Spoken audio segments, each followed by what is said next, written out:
So, eto na nga po yung currency declaration. Maraming naguguluhan about dito. Ma'am, kailangan bang i-declare? Meron po akong 20,000, meron po akong 30,000 pesos na dala, baon ko po.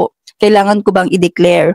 So, binasa ko po ito actually, and ang nakalagay po dito, kapag meron po tayong 50,000 pesos na cash or check, coins, money order, or other bills of exchange drawn in pesos against banks operating in the Philippines.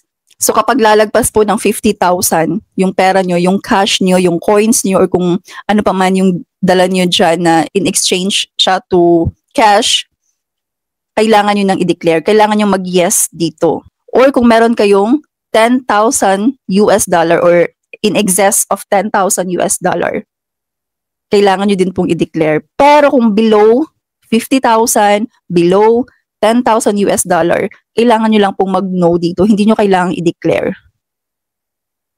So for example, nasa bangko naman yung pera natin. Nasa bank account natin yung pera. So dala-dala lang natin yung mga card natin. So mag-no po kayo dito. Pero kung cash yung dala nyo, kailangan nyo mag-yes kung lagpas na ng 50,000 or 10,000 US dollar. So ngayon yung signature natin. And then next.